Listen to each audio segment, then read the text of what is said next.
Hello and welcome to the Dot Connector videocast. Well, the most important aspect in understanding world events, or virtually anything else, is context. You can look at things in and of themselves, a happening, a situation, a subject, and it looks a certain way. But put them into context, how they connect with other things, or what the real reason for them happening really is. And those apparently individual happening subjects look very different and can be seen from a completely different angle. And this whole theme can be seen in a single news item this week regarding the inability and the gathering inability to buy a home in relation to young people, and increasingly, as this story says, older and older people are struggling to buy a home. Now, I've been on a world speaking tour since the summer of 2016.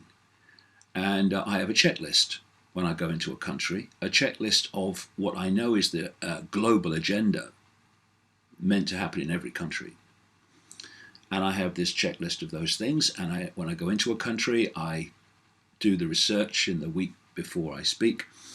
And it's incredible how in country after country, you tick off the same things. And among them has been the difficulty, the increasing difficulty in people, particularly the young, but as I say, getting older and older all the time, of people buying a home, and the move to smaller and smaller homes, even down to what they're now calling micro homes, which is basically, so tiny, it's astonishing that it could be thought that anyone could live there.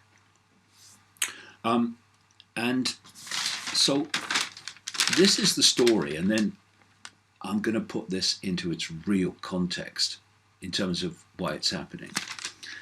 The headline is End of Home Owning Dream. 20 years ago, 2/3 of average earners aged up to 34 could afford their own house. Now it's just 1 in 4. And the story goes, home ownership among young people has collapsed in the past 20 years. Like I say, I found this all over the world. Damning figures show today.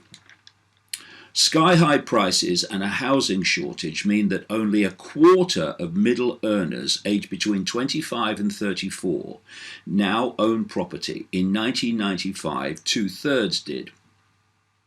Since the mid-1990s, prices have grown 7 times faster than incomes, denying millions the chance of a place of their own. Campaigners and politicians demanded more house building to tackle the crisis. But, as we'll see, the crisis is manufactured for a particular reason. The collapse in home ownership among people in their 20s and 30s earning average incomes is a social and economic disaster, one politician said. And Robert Colville of the Center for Policy Studies said, the fall in home ownership among young people, and increasingly those in their 30s and 40s, has been one of the most dramatic and damaging shifts in our society and economy in recent decades. Now, that has told us what is happening, but context and true understanding demands that we know why it is happening. There is a global agenda for the mass control of the human race. It's unfolding before our eyes day after day after day, and part of that is to force people to gather in dystopian, vast cities, teeming cities, with people forced into smaller and smaller and smaller homes, these micro homes I talked about, and gathering all those people together in one place. And it's happening and all the time. I mean, the urbanization of the world is gathering apace. And that gathering together in one place means that you can keep the population under 24/7 surveillance in what are called smart cities, which is the design of city planned to be completely controlled by AI. And in the all-day talks around the world since the summer of 2016, and indeed before that in the books, I've been talking about the plan to make it more and more difficult for people to buy homes and to own their own place to live. Because the idea is to force people not only into these dystopian cities and these tiny apartments, but to make sure they don't even own them, that they live there at the behest and the dictatorship of the state. You will live how and where we say. So what I'm going to do in this video cast is just play a clip from that World All-Day Speaking Tour, which relates to this subject. One of the people I mention here is someone called Dr. Richard Day. To give you some background, Dr. Richard Day was a big-time Rockefeller family insider who knew what the plan was across the whole spectrum.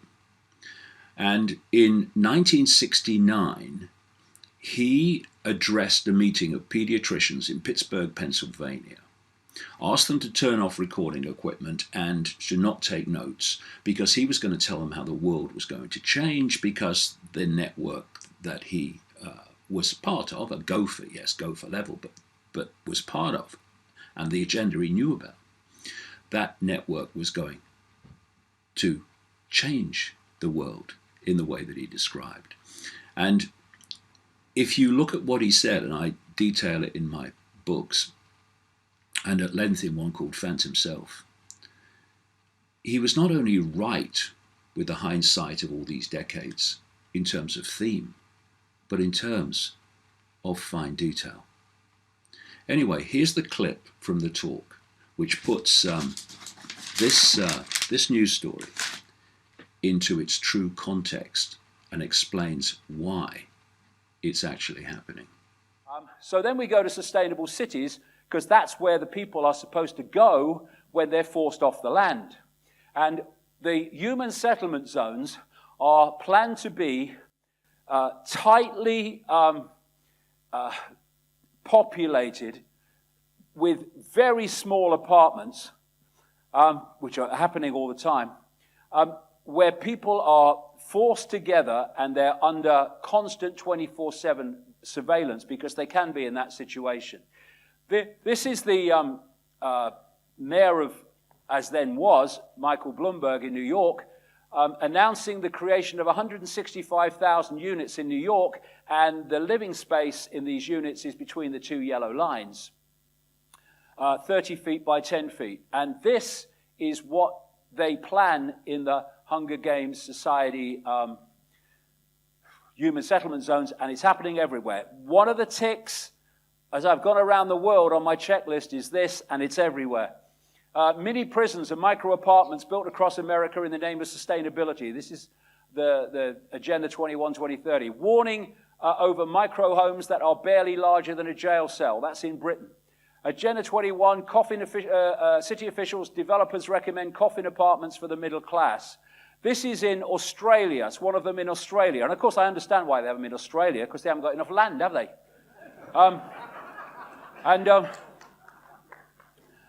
This is New Zealand, just the width of a guy. And this is a UN New Urban Agenda meeting in 2016 in Quito, Ecuador, where they were discussing this very plan. And this is a very good depiction by an American artist called David Dees of what the human settlement zones are supposed to be like under total surveillance. And this is what Richard Day said in 1969. Privately owned housing would become a thing of the past. The cost of housing and financing housing would gradually be made so high that most people couldn't afford it. Young people would be more and more becoming renters, particularly in apartments and condominiums. People would not be able to buy homes, and gradually more and more of the population would be forced into small apartments which would not accommodate very many children. Again, another tick all over the world. Most people in their 20s and 30s will never buy a home. That was Australia. Young people in UK increasingly giving up on owning a home. Obama's America, 1/3 of millennials broke, single, living at home. Our homeless figures rising because of housing crisis. That is in Sweden.